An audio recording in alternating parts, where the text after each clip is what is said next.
it together with this, see if Leo can do that, can connect the two after we're done here. I got interrupted by a phone call. I don't know what setting I need to do to get to stop doing that, but I didn't know how to fix it. So I just had to end it and restart. And, we're just going to keep going from where I was at. And, I was kind of finishing up with Caitlin Clark and finishing up with the WNBA and just talk about what the WNBA, in my view, needs to do in the future to get things going in the right direction. Take advantage of this great opportunity they have to just grow the sport for these women, as Caitlin Clark has brought this attention to them.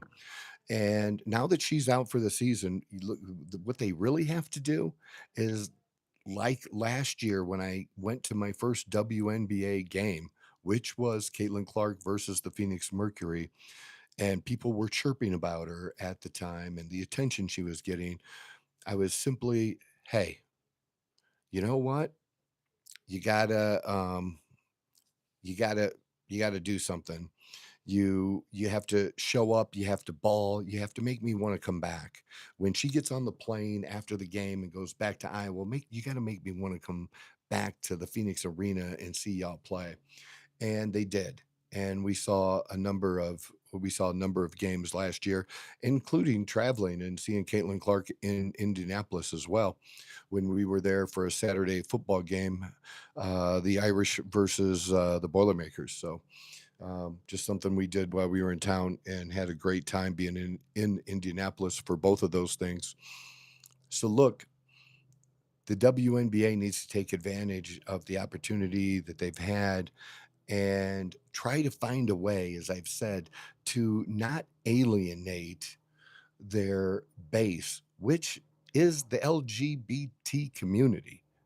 Plus, that is their hardcore fan base, and they do show up in force and have for years. But I don't know that there's a lot of growth there anymore. You know, the it's that's they if you're if you're gay, I don't know how else to frame this, but if you're gay and you are watching the WNBA, you like the WNBA, you're supporting it.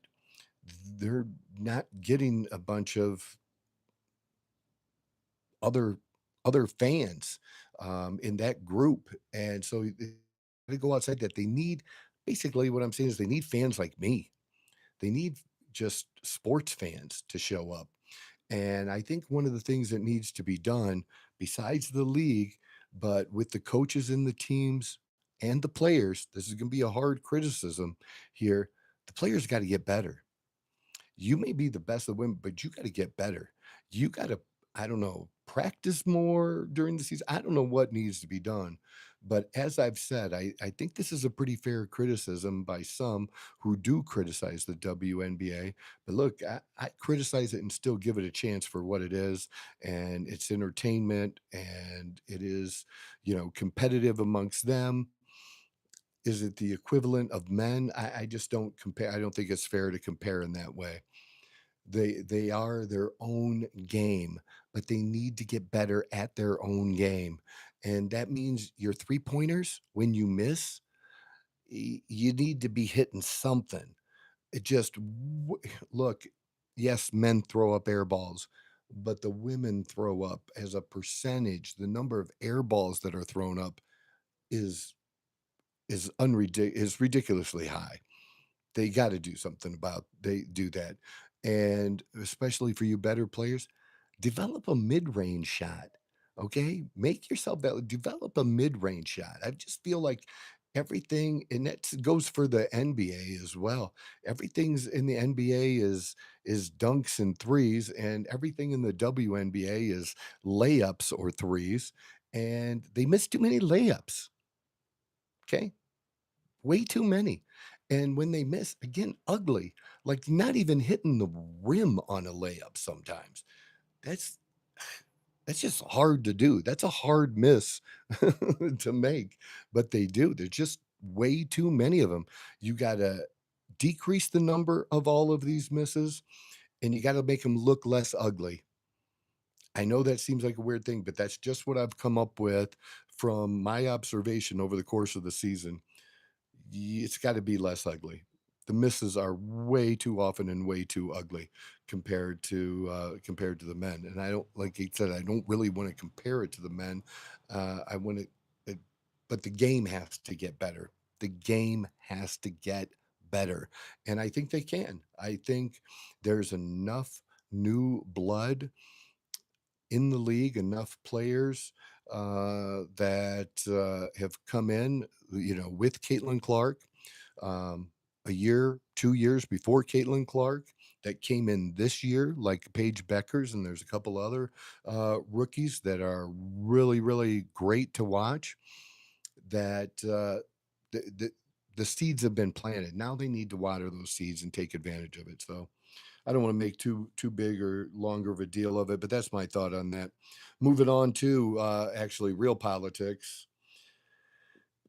So you mean to tell me, seriously, you mean to tell me Trump orders the military to take out a boat that has drug cartel members on it who are who have a boat loaded with drugs, and there's 11 of them. And you mean to tell me that there are some people that are mad? There's some people that are mad. You're mad. You're mad because Trump took out, as I got into this little back and forth with somebody on Facebook, just a total douchebag that, oh, these low level drug dealers, and he sacrificed them. The dude didn't even understand the word sacrifice. He did not sacrifice them. That's just stupid. You don't even know how to use the fucking word. But the dumb things people are saying on social media, and especially on X about this, is just really kind of crazy. I, I have no problem. I literally have no problem with what Trump did in taking that out. Now, here's something I will add that I think the president should add about this as well, and also bring in Robert F. Kennedy Jr. along with this, MAHA, because they're all mad at MAHA too. They're all mad at him because he doesn't take shit um, when he has to show up for these stupid hearings that they have that are just nothing but shows anymore, and just senators trying to get gotcha questions, senators trying to showboat, um, just yes or no answers. They don't want to have a real discussion. They're just trying to score some political points, and people are tired of it. I can barely watch that kind of shit anymore. It's just not worth it. But look, there's something else we need to do besides the things that Trump has done, besides trying to slow the amount of drugs that flow across the border, which they've been doing. And it seems like they've been apprehending or getting more of these drugs than they did in the past. But Americans need to start taking less drugs. Americans need to start getting less fucked up and high. It's supply and demand. And these other countries, we can blame them for the supply. We can blame China. We can blame Venezuela. We can blame Colombia. We can blame Mexico. And that's all fair. But we have to take our share of the blame. And our share of the blame is on the demand side, right? And I know a little bit about this because I know what it's. I'm a recovering alcoholic and addict. I've been sober for 16 years, over 16 years now. It'll be 17 in January 18th. It'll be 17 years. And it's okay to blame somebody, but we also have to accept some of the blame because you can't make things better in your personal life if you yeah, dude, alcohol fucks up a lot of people's lives. But one of the things, the hard part about the prohibition is it didn't stop anything. It made some gangsters rich. So I don't know what the answer is. The answer is me sharing my story and telling people that even though I had some success when I was younger, even while I was addict, I wasn't on the streets. I wasn't digging out of a dumpster. I was making six to $800,000 a year, and this is over 15 years ago in Toledo, Ohio, managing people's money, and I was doing a good job of managing the money. Okay, even as an addict, even as a drunk, I did. But yeah, it just and even bringing up I don't know if most things should be legalized. I just know that legal or illegal, we have to deal with the demand. We have to deal with the people wanting it, whether it's legal or illegal. And actually, alcohol use is on the decline by the younger generation. Yeah, that was a good income, especially 15 years ago in Toledo, Ohio, dude.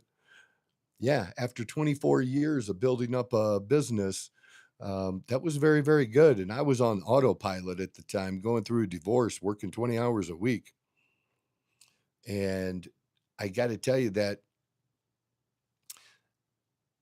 the damage that it did to my life was tremendous even after I stopped, even after I stopped drinking. It took quite a while to get things really, really turned around, and I didn't lose everything when I was drinking, when I was using. I lost everything after I got sober, which is and then didn't use. That's a hard thing to do that, and I was able to do that and then rebuild my life again and create another successful business, but definitely wasn't easy.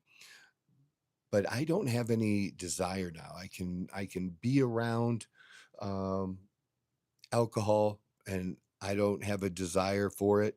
And I just take it day by day. I still work the program. I credit God and AA for my sobriety. That's what did it for me. Doing it on my own, I was never as strong as I feel like I am, and the willpower I think I have personally, what just wasn't. What I do for fun now is activities. I do the same things. I go to concerts. Go to sporting events. We work out. We play pickleball. We Dawn and I do lots of things. We just do them all sober now, and we enjoy ourselves. Yeah, I have a daughter, 31 years old, who's going to be having my first grandkid, Tyson, coming up here soon. So it's kind of cool. I'm excited about that. End of October, the very beginning of November is when that's supposed to happen. So I'll be heading out to Nashville and doing this from Nashville. I love going to Nashville. Went there last year a couple times to see her, and can't wait to go back. But that's another thing. You bringing up kids, um, yeah, when for until my daughter, well, up through most of her teens, even probably, you know, she was I don't know sophomore, junior, maybe when I got sober, something like that. I think junior, I would say. So for most of her early life, even though I feel like I was, a good dad, coached her teams, was there for her, I wasn't the best dad that I could be because of the alcohol. I couldn't be the best dad. I couldn't be the best husband. And, I like I said, I was lucky enough that I was actually able to still function in business and be very good at what I did. But I also wonder what else could I have done? What if I hadn't done that as well as I was done financially that most people would think is pretty successful? What could I have done if I wasn't doing that? And even with it goes back to the weed thing too, because nothing bad ever happened. Uh, Nothing bad ever happened to me when I smoked weed. Nothing bad. It was always alcohol was involved too. But if it was just weed, I didn't really have bad things happen to me. But it led to other things. That's why when I quit the alcohol, I quit everything because if I did weed again, it would eventually, weaken me and I would eventually drink again. Well, if I can control this, I should be able to control that. And it would fuck up my thinking. I'd be a fucking mess. And who knows if I'd make it this time? Who knows if I'd make it alive? And here's the thing, Tyson, I can't put my finger on it exactly other than to tell you is when I did quit, I was ready to quit. I was I just wanted my life to not get worse, and I had a couple things happen to me. One was sober. Um, I had well, I wasn't drinking. I wasn't sober. I wasn't drinking at the time that it happened, and that is I got into a fight with someone. It was a road rage incident, and I got stabbed, while I was beating somebody up, and that made the news. That was not a good thing. It cost me in a number of ways. Didn't cost me my business at the time. That was okay. But then a month later was my last drink, and I was drunk, and I got picked up for drunk driving. And it's just that I just didn't want I just wanted my life to stop getting worse. It's not that I even wanted it to get better. I just wanted it to stop getting worse at the time. And because it's interesting that, and this is true for many addicts and alcoholics, that prior to this, my ex-wife will tell you, she thought a number of times that I had there must have been something that happened or some event. She could tell you there were a number of them. Why didn't that make him get sober? She thought I would have these come to Jesus moments. And yeah, I came to Jesus for a day, 3 days, and then was back drinking again. So just a time where enough is enough. And that's why I'm very, very hard on alcoholics and addicts that when they do try to get help in these programs, and I think AA is the best program, and they've gotten more people sober than any other type of program.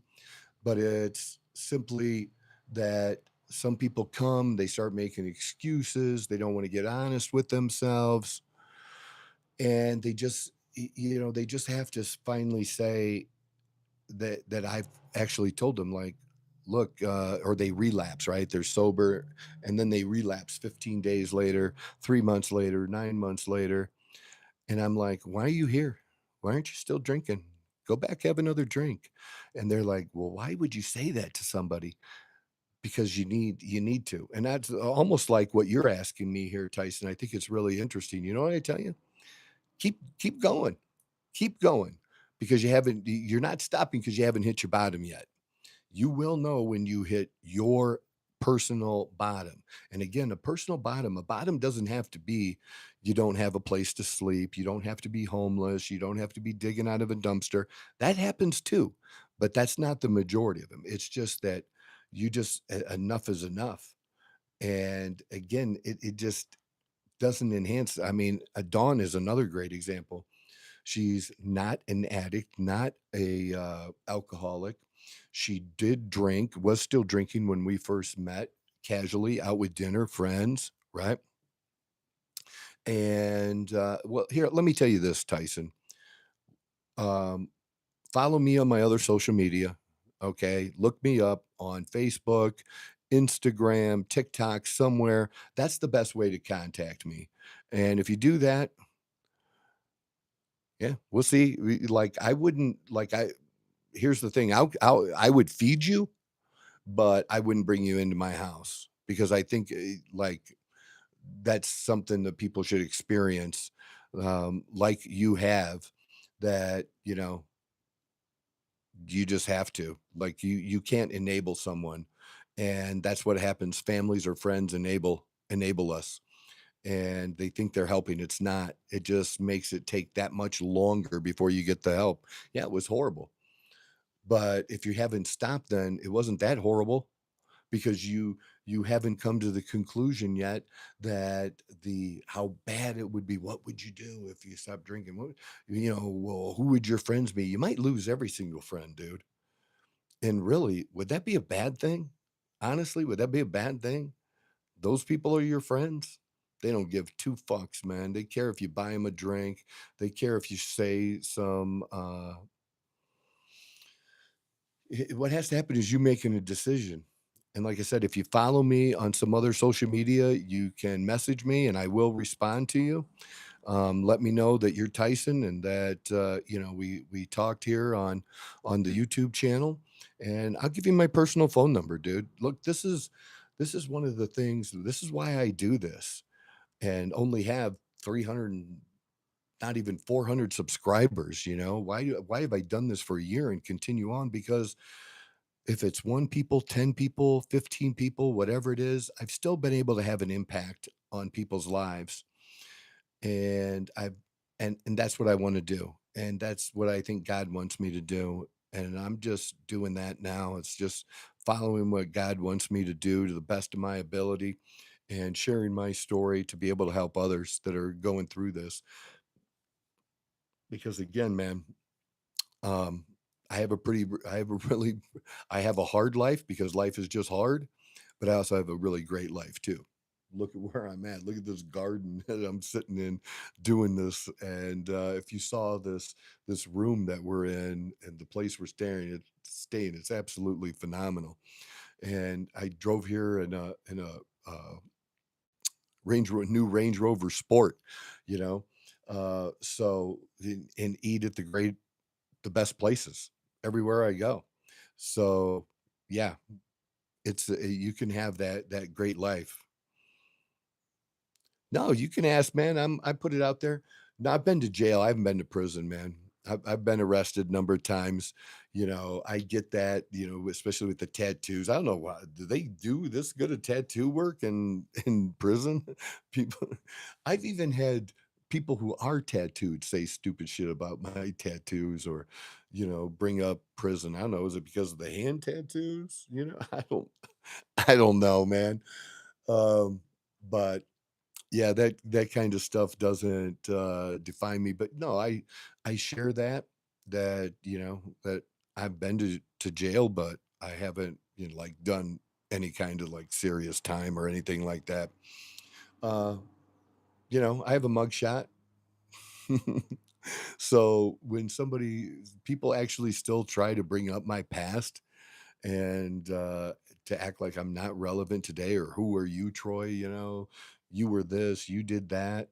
Dude, I share all that. They can't hurt me. I kind of feel like, Eminem, that I put it all out there. When you put it all out there, yeah, not bad shape for a 57-year-old. I'm jacked, dude. And I do testosterone too. I don't lie about that either. So people can't hurt my feelings and say roids. You can't do that either. I share. More men need to be on testosterone, not less. But but yeah, I when you put your story out there, people can't hurt you with it. And when you've lost everything like I have, to when you go from having a 5,800 square foot home and, a driveway full of, Escalades and Mercedes and motorcycles, uh, to losing it all, losing the business, losing the home, literally going from that to pushing a wheelbarrow barrel for $15 an hour under the table. Yeah, and then I became a journeyman laborer. So I identify with all those groups of people, you know? They I get them, they get me. I was in an outlaw motorcycle club. I was probably the oddest person in an outlaw motorcycle club. You don't get a bunch of Wall Street financial type guys in outlaw motorcycle clubs. That's not a typical thing. So I have a pretty crazy journey, but I think that journey, uh, my business was investments. I had the highest licenses you could have and, managed $120 million, something like that at the time when I lost everything. And again, doing really well, and it was only going to get better. And business was valued at 3.5 million when I got my divorce by an independent accounting firm. So, I but what could it have been? I could have had my own plane, man. I could have had 100 guys working for me, 200 guys working for me, and I didn't do that because I just didn't have the mindset to do it, nor did the mostly because of the alcohol. because it leads to bad decisions. And so I take responsibility of all that. I don't blame the alcohol. I blame me. I'm responsible for that because I was responsible for putting the alcohol in my body, but it just didn't make things better. There's nothing about using alcohol or any drug that makes a situation or anything any better. It just doesn't. And life is hard enough without adding that shit on top of it, right? Because I still go through hard shit. I'm going through another divorce. Apparently, I suck with women, you know,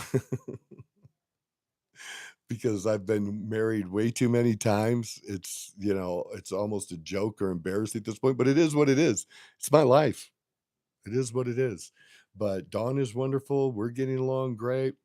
But yeah, I'm gonna be divorced. I think it's October 6th is the court date where everything should be final, hopefully.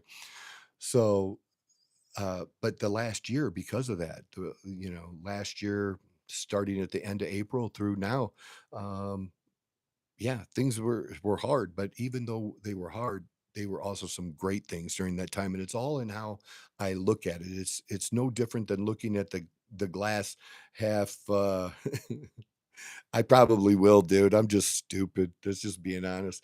But the glass half full or half empty. It's just changing my mindset. That was the biggest thing for me, Tyson, was changing my mindset to one of uh, the law of attraction. Okay, attracting good things, good people into my life, focusing on what I could control, which is only me, staying in the day. I don't dwell on yesterday a lot. I don't focus on tomorrow too far ahead, other than scheduling things that we have to do for that.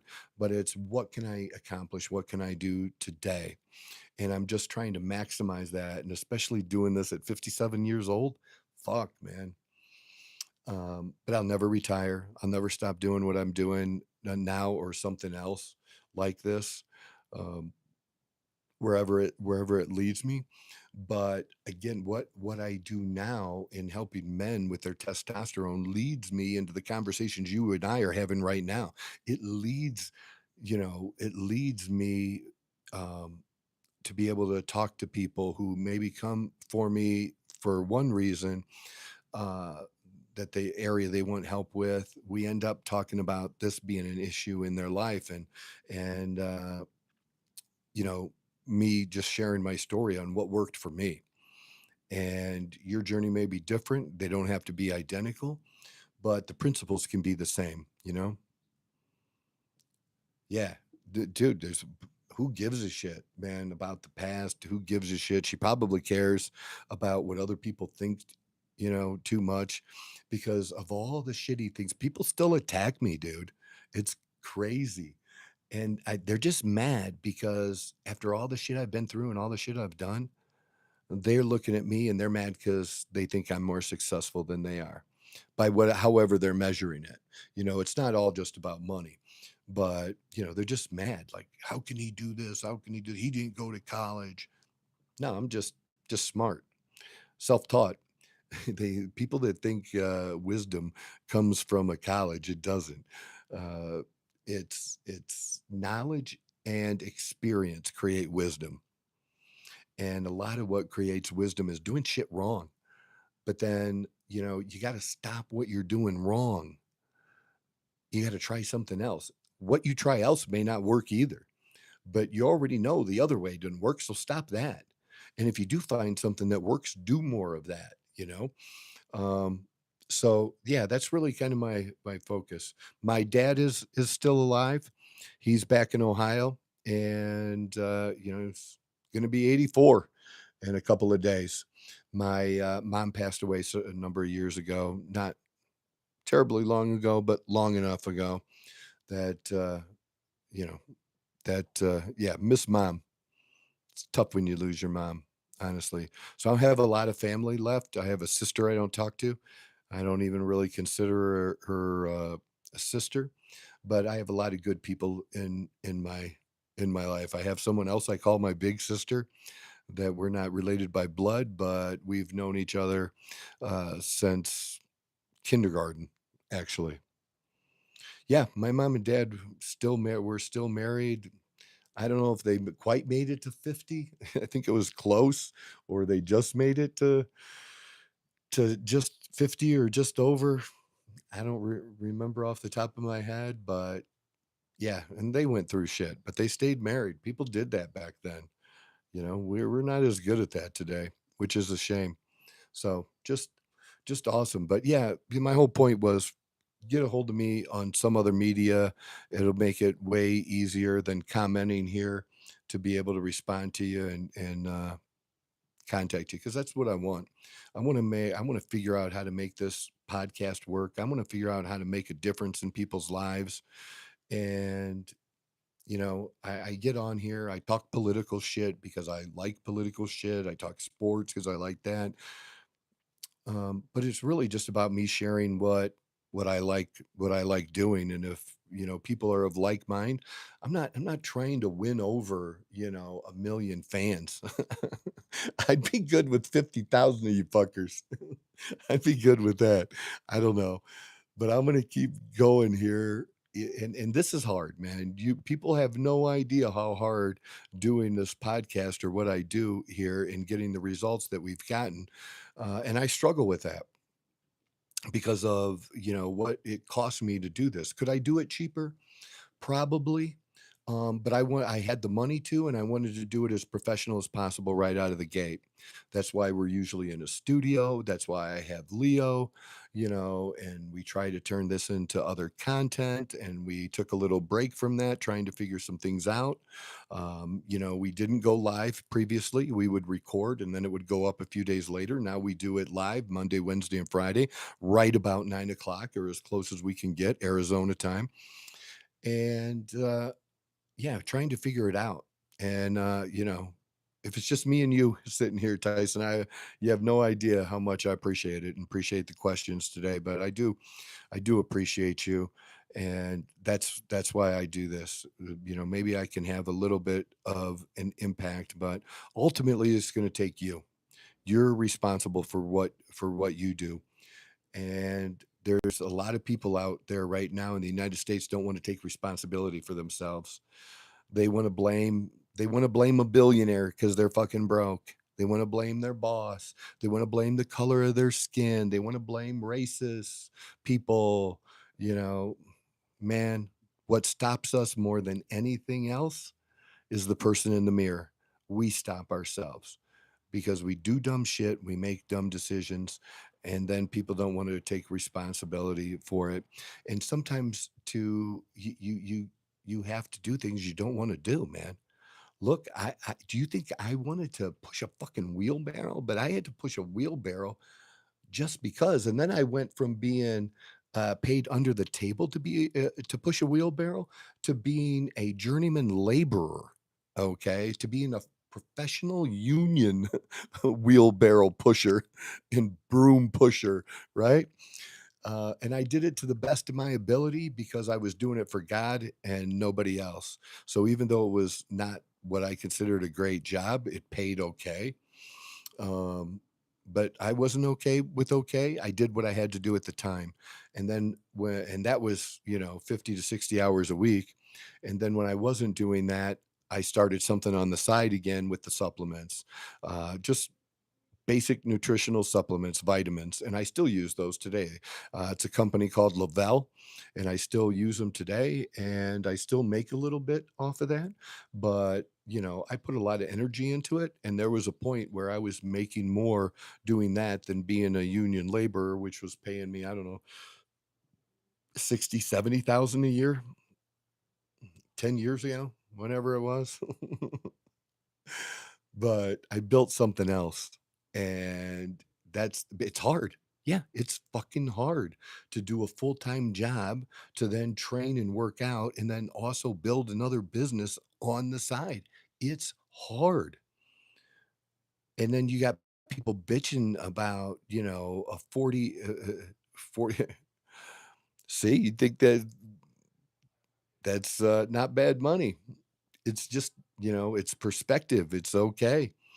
it was survival money, it was livable money, but if I wasn't doing other things on the side, yeah, yeah, that's just not it would have been a very limiting life.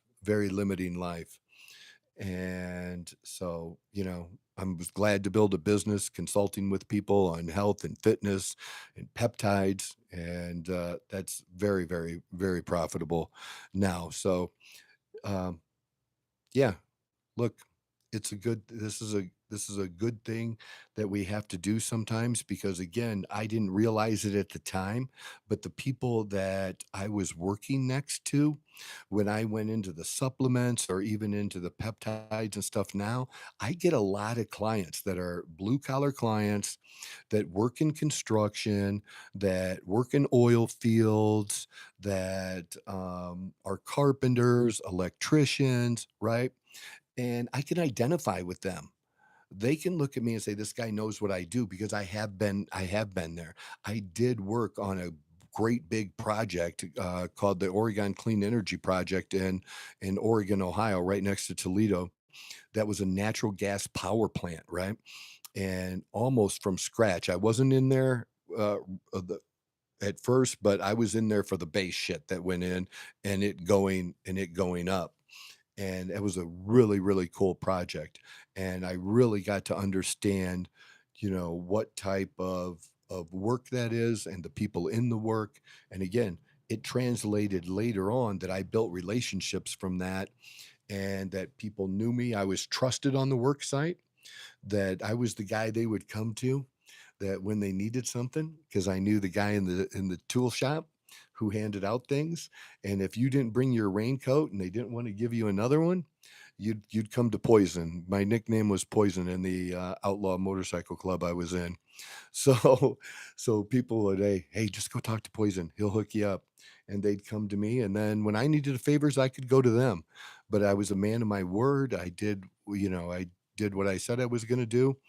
And yeah, it does that, man. Construction does burn you out, man. It's hard, hard work. People don't have any idea.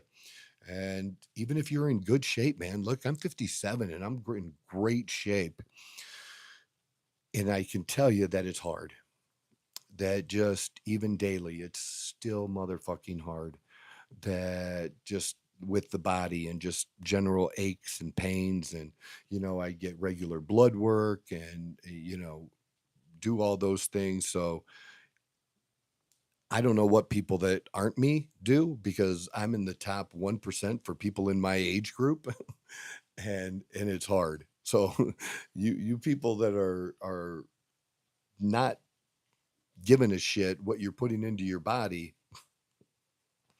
I don't get it. I don't know how you're making it. And you're not really. You're struggling. But again, you have people that complain about, why somebody that works at McDonald's can't make a living wage. That's not a thing, man. You work at a place like that, you're learning how to show up every day. And that's the first job kind of shit. You don't just people are just feel so entitled today that they deserve shit. Yeah, man. I can tell you this about your dad passing away and you sitting in the chair drinking. He does not want that for you, man. He does not want that for you. It's hard losing a parent, but you got to let that go, man. When my mom died, I didn't drink. That didn't make me drink again. I didn't relapse, you know? Did somebody just call me a liar? And you don't even know how to spell liar? I don't know who baby is, but baby, you can fuck off. You aren't nobody, man.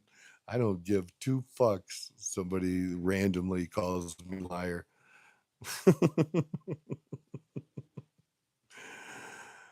Yeah. So I appreciate this. This kind of went in a different direction today. And all because you engaged with me here, Tyson. So I really do appreciate it.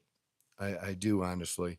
And I don't think I would be doing anybody a big service to bring up other bullshit topics.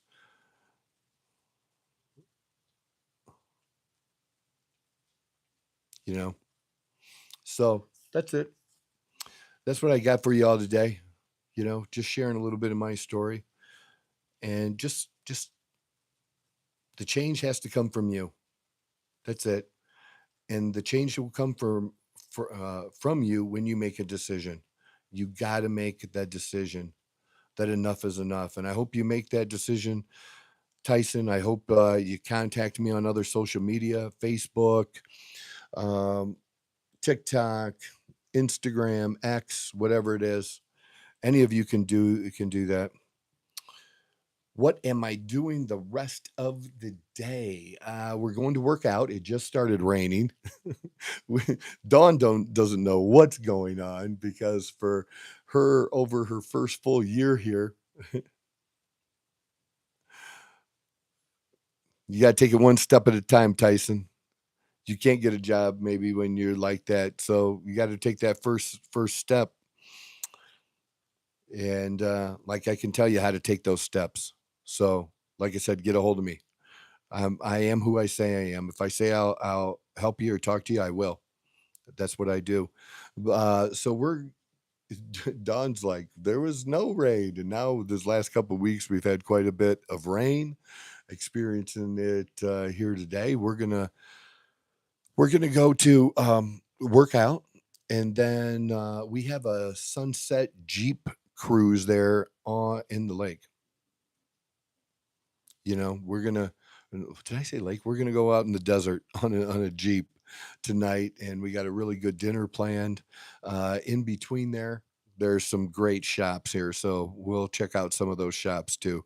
So, and then tomorrow, I believe we have a little hike planned that's near here that we're gonna take, and some more shops and another great meal as well. But I'll be sharing about that, of course, as it goes. And Leo, if you could do me a favor, and if there's a way that you can take these two broadcasts that I've done today and make it one at some point later on here and repost it, I'd appreciate that if that's possible. If it's not, it's not. We just move on. But um, yeah, I need to I need to figure this out on how to do this. I need to figure out when I'm interrupted how to make it come back when it freezes.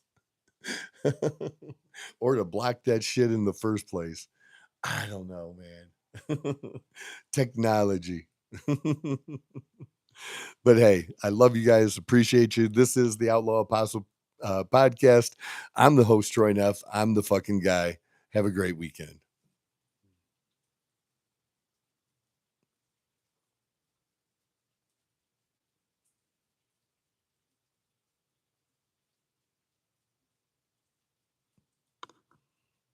There we go.